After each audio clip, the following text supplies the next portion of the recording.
Les traigo un cuento que se titula Amelia de mi libro La monja sin cabeza.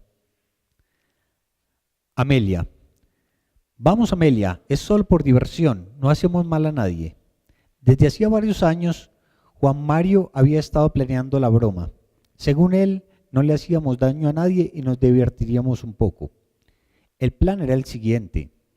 Todos conocen el mito urbano de la muchacha que tomaba un taxi frente al cementerio, solicitaba que fuera llevada a la dirección específica y al bajarse del taxi dejaba algo olvidado en él. El mito urbano tiene varias versiones. Unos dicen que dejaba su bolso, otros que su chaqueta, otros que su billetera. El taxista al día siguiente encontraba en el vehículo el objeto olvidado y como acto de civismo regresa a la casa donde dejó a la chica. Al llegar, encuentra que la chica había fallecido hacía una semana. Las versiones más truculentas cuentan que al llegar el taxista encuentra a la familia en un velorio y le explican que la joven murió exactamente a la hora en que él la recoge en el cementerio. Pues bien, Juan Mario quería hacerle la broma a alguien y necesitaba a Amelia. Yo dudaba de que Amelia Gómez participara en dicha actividad. Flacucha y pálida era la reencarnación de un espanto. Sus ojeras, bajo la mirada profunda, su cabello negro lacio le cubría gran parte de su rostro, sus labios pequeños y pálidos, sumado a la ropa que parecía sacada del escaparate de la abuela, la hacían ver como una aparición de una película de terror. Hablaba en tono muy quedo, casi susurrando, aunque muy pocas personas realmente la habían escuchado hablar. En las clases participaba poco, y si no era porque los profesores le hacían alguna pregunta específica, ella pasaba desapercibida para todos. Nadie le conocía a un amigo y realmente al hablar con ella uno sentía que uno estaba hablando al vacío. Pues ella respondía con monosílabos y rara vez dejaba escapar de sus labios alguna frase completa, siempre aislada de todos, siempre solitaria. Todos en la universidad nos preguntábamos de dónde había venido, pues nunca hablaba del colegio del que había salido ni de su familia. Tan solo llegaba a clases, escuchaba la lección y luego partía a su casa caminando por la calle, abrazando sus cuadernos sin mirar a nadie. Tampoco sabíamos dónde vivía ni cuáles eran sus gustos e inclinaciones. Cuando llegamos al semestre donde iniciaban las prácticas, debido a que nuestros apellidos estaban contiguos, nos tocó hacer con ella la rotación de medicina interna en el Seguro Social. El grupo estaba conformado por Amelia Gómez, Juan Mario Gutiérrez, Mauricio Jaramillo y por supuesto yo. Desde hacía varios meses Juan Mario estaba planeando su broma. La historia de la chica fantasma que tomaba el taxi lo tenía como trastornado. Él era el payaso del grupo y quería traspasar las fronteras de la Universidad de Medicina. Cuando supo que haríamos rotaciones en el Seguro Social, su plan comenzó a tener forma. La clínica del Seguro Social quedaba en una zona de varios hospitales y por supuesto muy cerca del cementerio de San Pedro, uno de los más antiguos de la ciudad y en mi opinión el más tenebroso. Ya teníamos el lugar y teníamos a la candidata perfecta para personificar el mito. Solo había un problema. Amelia no quería. Desde el principio no me extrañó, la chica no era amiga de ninguno de nosotros, apenas si nos dirigíamos el saludo, mucho menos iba a participar en la broma de los tres mosqueteros como nos solían llamar en la universidad. Ya les dije que no y punto, pero no es no. Mauricio sacó a flote sus dotes de orador para convencer a Amelia de participar, pero Amelia siempre se negaba. Con esas cosas no se juega, decía ella. Pero no estamos haciendo mal a nadie, ya dije que no, con la muerte no se juega. Mauricio al día siguiente le traía una flor o decía lo bien que se veía con el suéter de lana que parecía de la abuela. Y ella lo miraba con ojos tristes y melancólicos sin creer en falsos piropos. Él apartaba su mirada a otro lado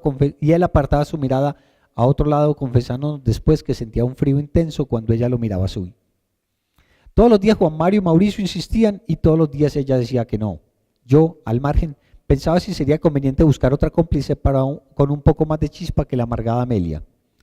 Finalmente, el 1 de noviembre de 1985, cuando el semestre llegaba a su fin, Mauricio llegó a la cafetería del Seguro Social, donde nos habíamos reunido Juan Mario y yo a tomar un café, y nos dijo, Amelia dijo que sí. Muy de malas vos, si te dio el sí. Yo hubiera preferido hacerlo con Rita. No, huevón, no es ese sí, el otro sí. Hoy tomará el taxi en el cementerio cuando salgamos de la rotación. Va a hacerse la muerta. De la alegría, Juan Mario derramó el café sobre su blusa de estudiante y yo sentí algo extraño que no pude escribir y que solo he sentido 2 veces en mi vida. La primera vez de ese noviembre de 1985 y hace un mes cuando decidí escribir esta historia.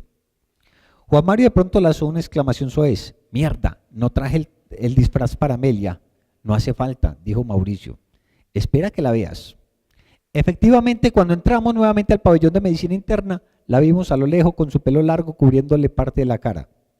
Tenía una blusa gris y una falda larga, amplia de color negro que apenas le dejaba ver unos zapatos que parecían de monja. En el cuello tenía lo que parecía una bufanda, también y bajo ella colgaba una cadena de plata con un crucifijo de metal muy similar al que llevan las religiosas. Era toda una aparición fantasmal. ¡Uy! ¡Qué miedo! Que a uno se le aparezca esa vieja en el cementerio, dijo Juan Mario. En cualquier parte, esa vieja da miedo. De repente nos miró a los tres y sentimos que el corazón se nos paraba. ¿Nos habría escuchado? Quizás no, estaba muy lejos de nosotros para poder oír, pero esa mirada, esas ojeras, ese rostro pálido y marcado con sus cabellos negros nos dejó a todos muy intranquilos. Esa tarde hizo frío, o quizás éramos nosotros los que lo sentíamos, no lo sé. Solo pensaba que quería llegar rápido a mi casa, pero mi trabajo era acompañar a Amelia hasta el cementerio y asegurarme que tomara el taxi. Mientras tanto, Mauricio le había dado la dirección de la casa a Amelia. El plan era el siguiente. A las 6, Mauricio pediría al profesor que lo dejara ir más temprano a su casa porque su abuela llegaba a Estados Unidos. Una mentira piadosa para poder esperar en su casa la llegada de Amelia. A las 7 de la noche, Juan Mario y yo iríamos con Amelia hasta la puerta del cementerio y allí tomaría el taxi.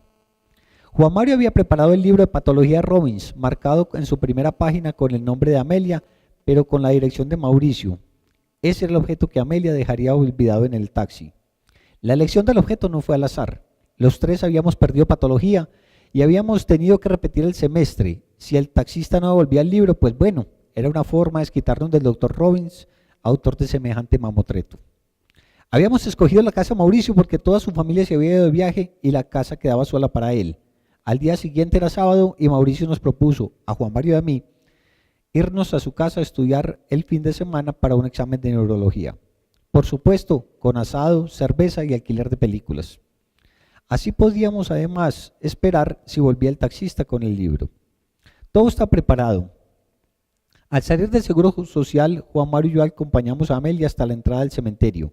A pesar de que eran las 7 de la noche de un viernes, las calles estaban solitarias. Era definitivamente un barrio que vivía gracias a la muerte. La clínica del Seguro Social a 2 cuadras del cementerio, el Hospital San Vicente de Paúl más abajo y alrededor varios negocios de marmolerías que hacían las lápidas ante la solicitud de los acongojados familiares. Aún en la calle había restos de flores marchitas que impregnaban el aire con olor a camposanto. Fue entonces que recordé que mi abuela solía llevar anturios a las tumbas de mis abuelos, todos los años el 1 de noviembre por la celebración de del Día de Todos los Santos. Juan Mario me sacó de mis reflexiones. Ahí viene un taxi, casi gritó, y le entregó el libro a Amelia con un papel aparte donde tenía apuntada la dirección de Mauricio y un billete para pagar la carrera. Ya sabes lo que tenés que hacer.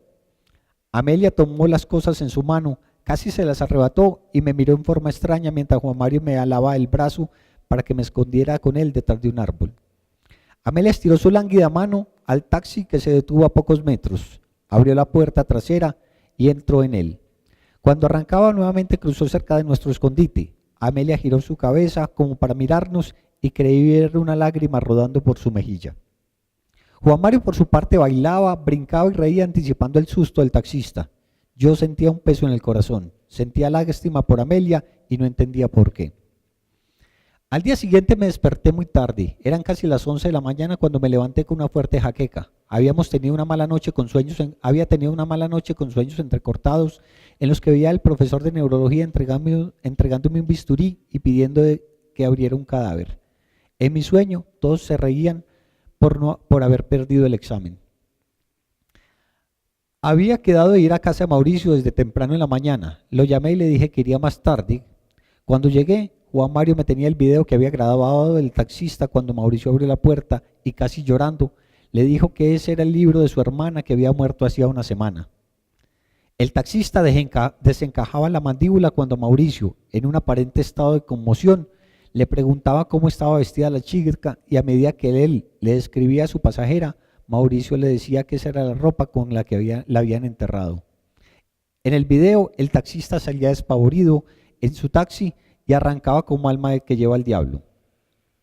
Me contaron muertos de la risa que Amelia llegó como a la media hora de que abordar el taxi. Llegó hasta la casa de Mauricio y este le abrió la puerta sin que el taxista se percatara de que era él quien abría.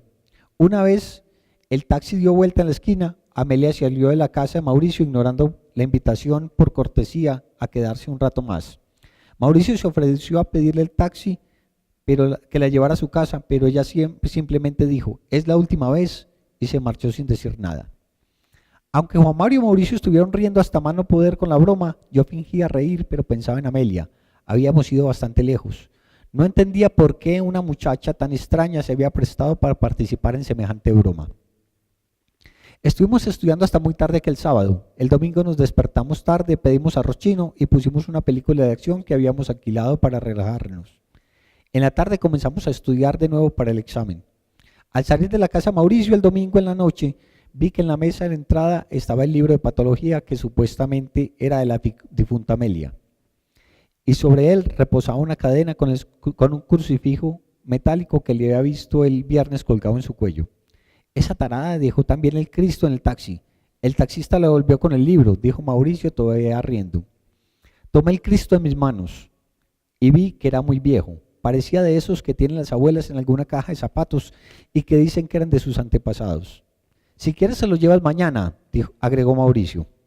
El lunes presentamos el examen de neurología. Estaba muy nervioso. Al mirar atrás vi que la silla de Amelia estaba vacía. Miré a Juan Mario y me hizo señas de que él tampoco sabía nada. Al terminar el examen nos encontramos para comparar respuestas. Ya todos los estudiantes sabían de la broma de los tres mosqueteros, aunque la gran mayoría dudaban de la historia, sobre todo porque nadie se imaginaba a Amelia haciendo esas semejantes travesuras. Si no me creen, pregúntale a Amelia, dijo Juan Mario. Sí, a propósito, ¿ella por qué no vino?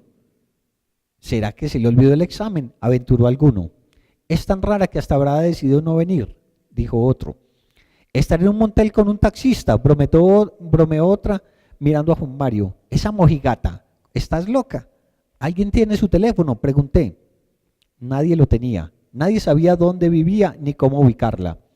Mientras todos salían en manada a celebrar la terminación del examen, aún sin saber las notas, yo me fui a la secretaría de la facultad a preguntar el teléfono de Amelia.